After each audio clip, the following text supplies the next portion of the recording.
kick to Julius. Puts up a three. And a goal!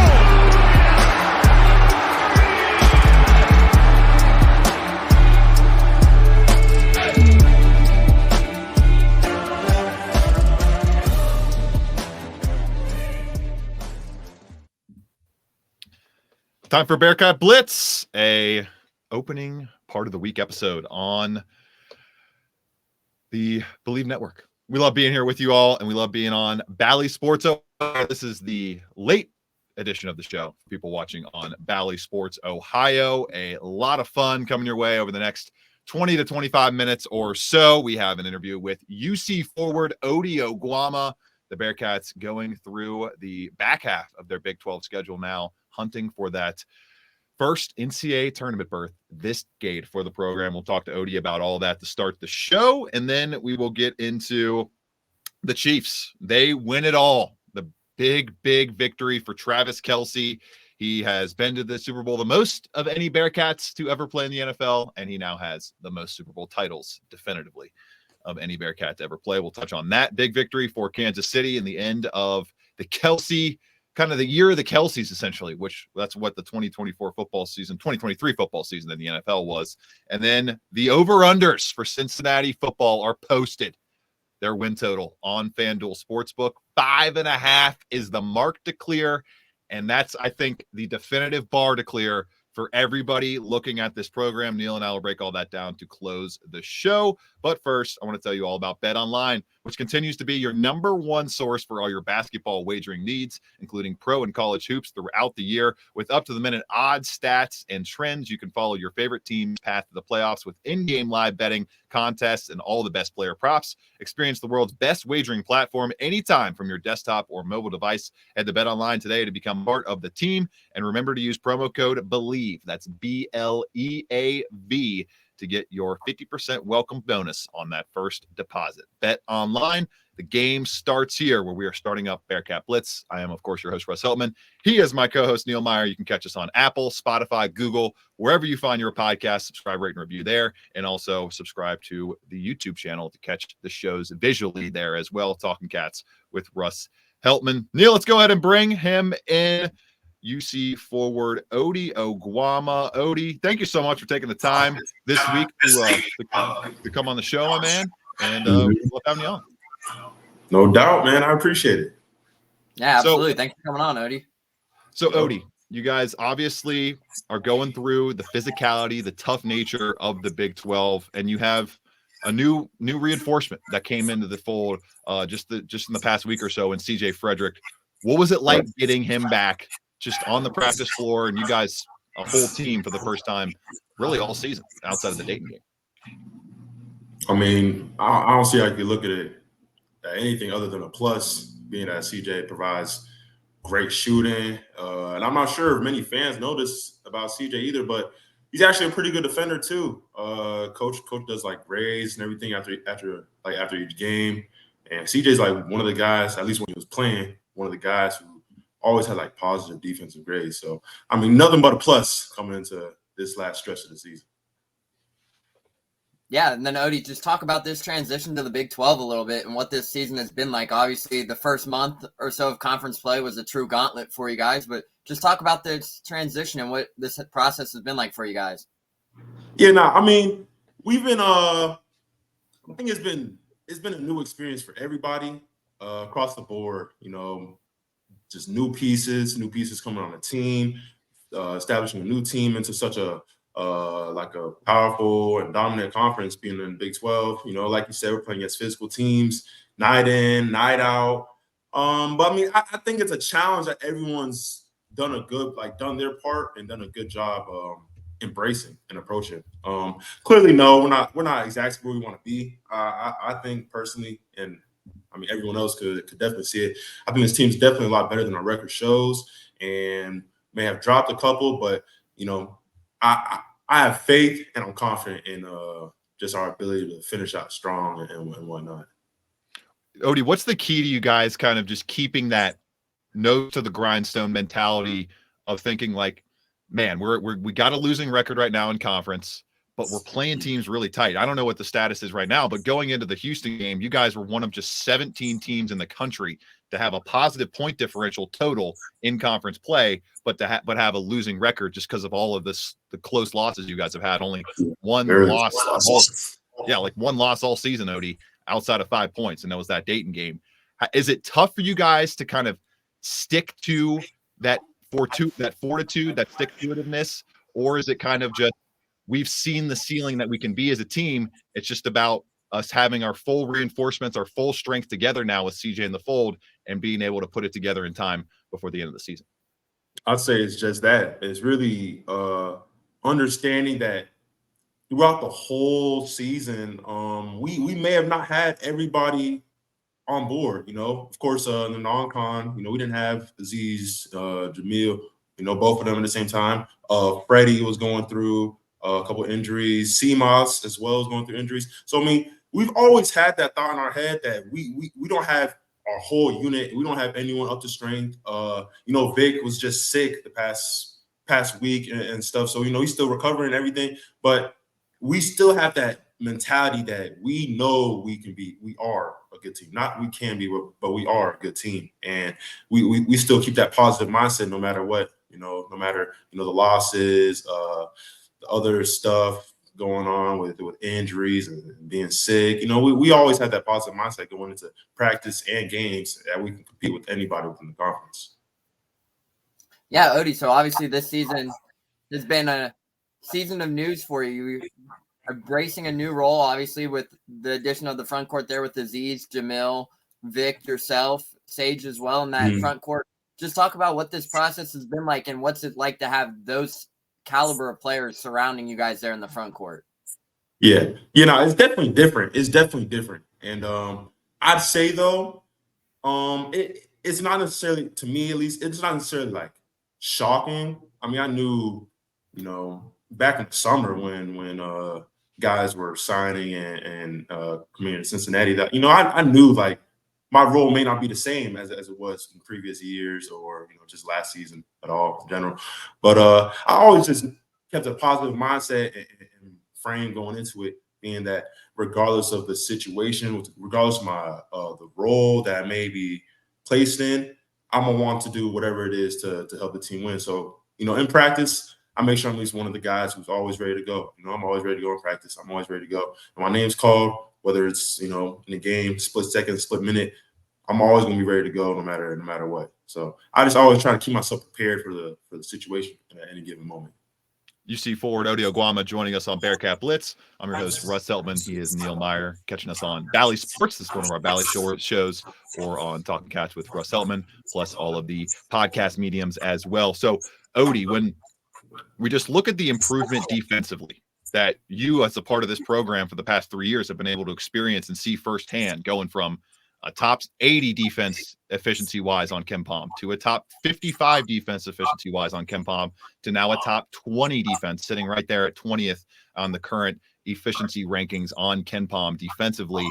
What do you think's been the biggest reason why that defensive improvement has steadily happened each year, especially jumping to an even tougher conference and tougher competition in 2023-24? I could say it's a multitude of different things. I'll start off with saying this. I'd say most importantly, like having John Newman back, being like that's like his game. That's sort of what he's known for. And he takes pride in that too. He's a like a gritty nosed defender. We stick him on the opposing team's best player like almost every game. He be logging up. Having John Newman back is definitely like a huge plus. But I also say just like the overall tradition and identity that Coach Miller and the rest of the staff has been implementing into the program, it's definitely helped and it's definitely progressed throughout the years. My first year here, of course, being Coach Miller being a new coach and a new staff and having to work his way into a new team, it's hard sometimes getting everyone immediately on board and understanding that, this is what it takes to win.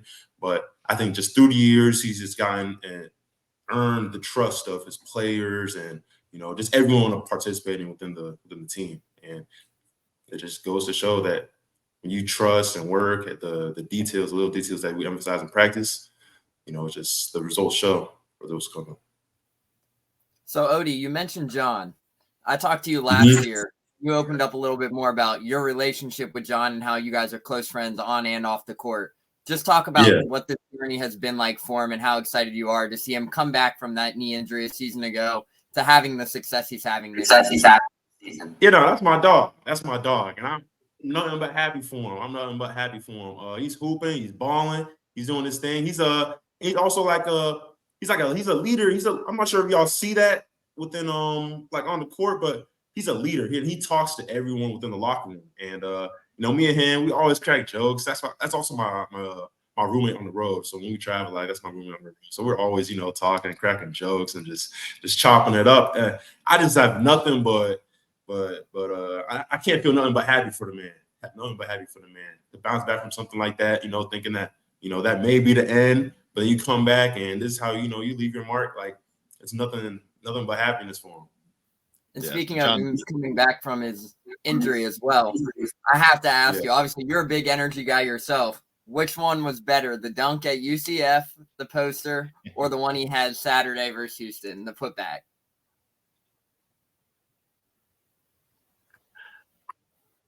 Probably say the UCF one. That UCF one was crazy. I was like, dang, he got his young legs back. You know what I mean? It's like you wouldn't even thought he had the injury. He done cooked, man. That was crazy. I think the UCF one was definitely in his Hall of Fame of dunks. That was crazy. Because Day told us he had it. A couple guys in the locker room were kind of surprised by it, and that you guys had it on loop for a little bit and was like, "Oh, he's back." Yeah, he's back. I'm like, he's one of the oldest dudes on the team and everything, but you got it, man. It didn't even look like it. Took off, punched it. It was crazy. That was crazy. So the roommate road setup. How does that work? How does the road? Let's dive into the road setup a little bit for Bearcats basketball. Do you guys choose your roommates? How does that all work when you guys go on the road? So like at the beginning of before our first road game, we'll have a set roommate that we'll just be rooming with throughout the rest of the season and everything. Okay. So I mean, it's not like it changes here and there, but me and John were roommates from our first road trip. I'm trying to think what our first road game was. Howard. Howard. But and ever since then, we've been roommates. I think it also helps the staff and everyone else on the road knowing that okay, this is your buddy, so you should have an understanding of whether or not he's in and out the room, where their whereabouts and whatnot. But it definitely helps. What's been the most fun road game team activity you guys have done? Have there been any big team activities on the road? Okay. Yeah, we did this one activity. It was prior to the season. We had this little retreat that we did as a team in Chicago. Yeah. And it was we did some funny skits. It was a real team bonding thing, getting to know everyone, getting to understand everyone's sense of humor, who they are and whatnot. That was so much fun. Oh, we also played dodgeball. It was amazing. That was a fun time for sure. I'm fairly certain. You got anything else for Ody? The dodgeball episode up there in Chicago. Yeah. There was a picture of you, Ody, caught back, looking like you were throwing nothing but gas. There was that. Nothing but gas. Nothing but gas. Nothing but gas. They throwing the gas at me back. I'm catching it, no problem. Trust me.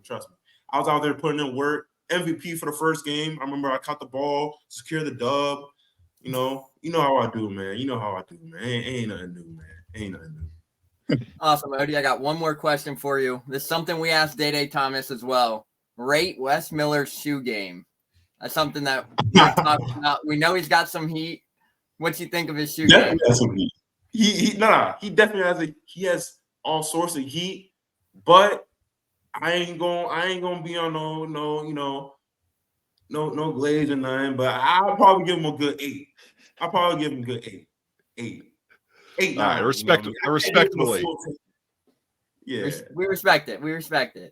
Yeah, give him a full 10. What are your go-to Jordans, Ody? What are you rocking? Do you change your Jordans game to game, or you go with the same ones? I normally go with the same ones. I wear a pair of the low ones that we got. So I normally wear those on game day or just travel days in general. They're just most comfortable to me personally. Plus they're not that bulky. Like I love the Jordans, but some of them can sometimes be a little bulky, like feel a little heavy on your feet.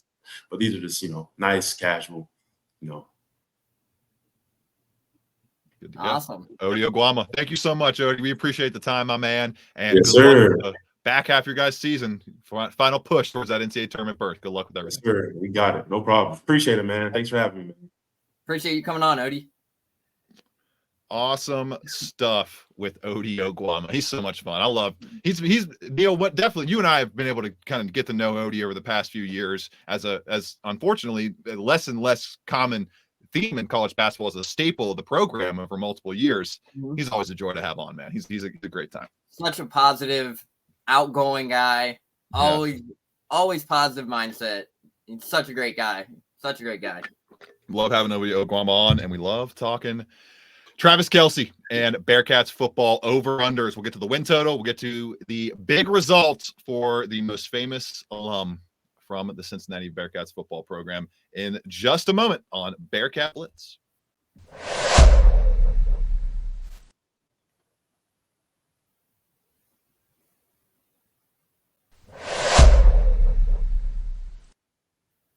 Bearcat Blitz continuing on here. Your host, Russ Eltman. My co-host, Neil Meyer, as we come to you on Valley Sports Ohio, Talking Caps with Russ Heltman, the YouTube page, and the podcast platforms. All of them. Too many to name without taking up almost the entire show. 25-22 results in Super Bowl 58 for the Kansas City Chiefs. Some reason, for some way, Neil, the Chiefs were underdogs in this game. They were underdogs in the entirety of their playoff run outside of the opening game against the Miami Dolphins. They win all of them. They buck the trends, and Travis Kelce helps them do it along the way. 9 catches, 93 yards, and a touchdown. He tied for the most playoff touchdowns in this iteration of the playoffs over the past few weeks. He and Patrick Mahomes have the most playoff touchdowns in the postseason by any receiving duo, and he now, Neil, has his 3rd Super Bowl ring, is fast approaching Rob Gronkowski and Tony Gonzalez. Tony Gonzalez needs to be put in this conversation, Neil, because people so often Tony Gonzalez because he didn't win a Super Bowl, but 6-time first-team All-Pro speaks for itself. The only player at the tight end position to ever accomplish that. Not even Travis Kelce has done that. Those 3 names, Neil, feel like a part of the Mount Rushmore of greatest tight ends of all time, alongside of Kellen Winslow, some other guys as well. But Travis Kelce has cemented himself among that group, and he did it all while the boo Taylor Swift was watching from above in the box. Yeah, absolutely. And it was a rough first half for Travis too. For those who remember, right? I think he only had 1 catch for 1 yard at the half, and then he finishes with what you say, Russ, 9 for 93. So that's a pretty good second half and overtime period there. And I mean, when in doubt, Travis is there. He's going to be able to move the ball for Pat Mahomes. He's a reliable option, and he's continued to cement his legacy as arguably one of the best tight ends in NFL history. So, but while we're talking about Travis Kelce as well, we have to give shout out to Brian Cook, former UC Bearcat as well. Yeah. Entered the 2nd season with the Chiefs since being drafted in the 2nd round in the 2022 NFL draft. He is now 2 for 2.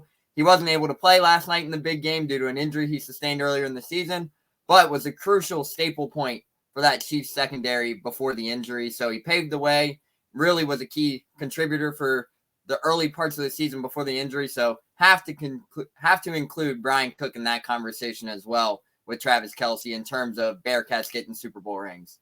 Right. And it's so huge, man. It's just seeing that logo on Kylie Kelsey's jacket on the press box, just seeing the way that they promote UC on New Heights, their podcast, one of the biggest podcasts in the world. I think it is the biggest sports podcast on the planet right now.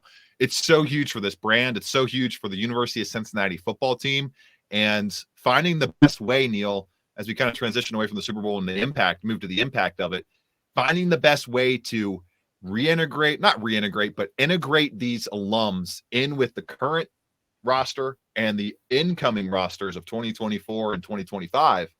It's so massive. It's so massive. It's something that not many other Big 12 teams have at their disposal. The amount of NFL talent that is currently flowing through the veins of that league out of UC and it's colored red and black, is something that the Bearcats, I'm sure, are taking advantage of. They've taken advantage of well with the Too Much Sauce campaign for the 2024 class. Like they're leaning into it, and rightly so, because you should try to milk as much as you possibly can out of these cash cows that could ultimately one day maybe be one of the catalysts to land that first 5-star recruit in the 24/7 Sports era for the football team. Yeah, absolutely. And you mentioned Kylie Kelce as well with the UC jacket she wore last night. Obviously, that's huge for the branding. However, we got to update that jacket a little bit, get that Under Armour logo off there, throw some Nike or some Jordan logo on there, and it would be a even better representation. But just seeing that on a big level of a stage like that as the Super Bowl, and for someone who was here, was not, obviously, she's from Philadelphia, so I don't think we would have seen her wearing a Chiefs gear, but seeing her wear the Cincinnati brand, I mean, look at the time right now, Russ, with the Jordan deal, the Nike deal. The time right now for branding has skyrocketed for Cincinnati, and we talk about the campaigning for the football team. We went from Too Much Sauce to the 2025 class. It's now the Natty Boys. So for the 2025 class, so what they're doing right now in terms of branding and whatnot is phenomenal for this campaign, because you're seeing guys like Travis Kelce, Brian Cook, and a couple others dominate at the best level, at the highest level, elite level in all of this sport. So what they're doing right now, they're being those catalysts for these younger players. And they're like, okay, well, if they can do it at Cincinnati, that means I can do it. They're seeing some of these talents that's come through here between Travis Kelce, Sauce Gardner, Brian Cook. The list goes on and on. But right now, the sky's the limit with terms of branding with the Jordan deal. And you're seeing it from those two, especially the Kelces. They have been catalysts for branding UC and representing this university on the biggest stage. So I think the scene is set, but it's still going to continue to climb for the University of Cincinnati. Taking a look at the win totals after this on Bearcat Blitz.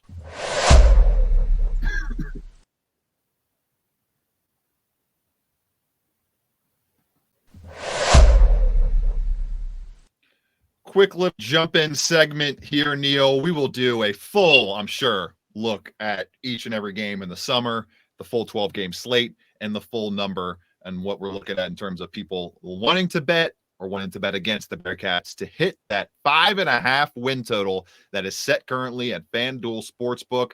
That is tied for 11th out of the 14 Big 12 teams, or 16. There's going to be 16 Big 12 teams in the upcoming, right, Neil? Yeah, we're jumping so many. It's firmly 16 moving forward, starting 24, right? Yep, 16 starting 24 with the addition of Colorado, Arizona State, Arizona, and Utah. Yep. So there you go. 11th out of 16 teams. They are sitting at 5.5 wins alongside Baylor, Colorado, and then Arizona State, BYU, and Houston are bringing up the rear right now in terms of the currently housed Big 12 teams going into next season. 4.5 wins, kind of the low bar for the conference, and then the high bar for the conference, Neil, 9.5 wins out of Kansas State. It's not expected to be a hugely daunting slate of teams for Cincinnati. When we look at the schedule overall, I mean, you get your first 3 or your first 4 games at home, one of them on the road at Yager Stadium, which, Neil, I don't know if you've ever been to Yager Stadium. I will be making the trip there this year. I'm going to be one of the few human beings making the trip there, at least on the neutral side of things, because there's going to be a lot of Bearcat fans and not a lot of Miami fans. I anticipate that feeling like almost a home game for Cincinnati. And then you welcome in Pitt as well in the non-conference schedule. But, I mean, you get Houston at home. You're at Texas Tech. That's a tough game as a team with an 8.5 win total. You're at UCF. That's another tough one. But you get 2 projectedly solid chances to win games against Arizona State and Colorado.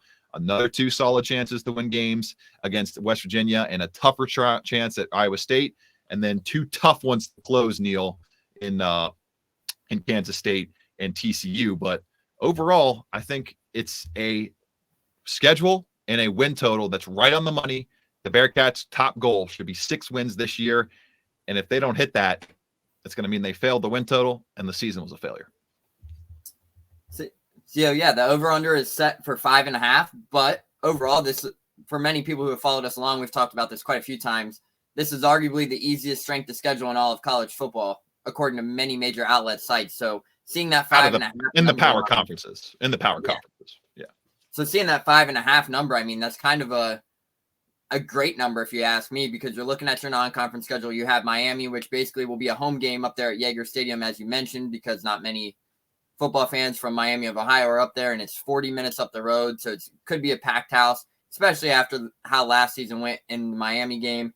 Then you have Pitt coming to Nippert Stadium, and then you have the trips to Colorado and UCF are the two trips that kind of worry me on the road, just because you're going into Boulder with the altitude and everything. And then UCF is always a tough road game. But then you have West Virginia, Texas Tech. West Virginia's coming here, Texas Tech. TCU had a down year last year, but they were still better than Cincinnati was. So overall, I mean, this is an easy opportunity for the Bearcats. And I think they have Townsend week 1, right?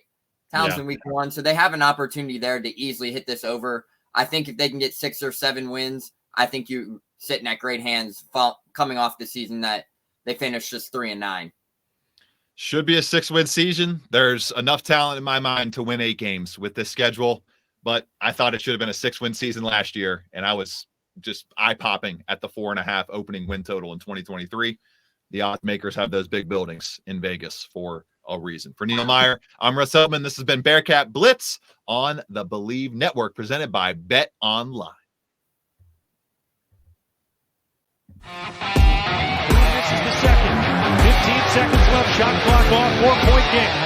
DeJulius puts up a 3. Yes!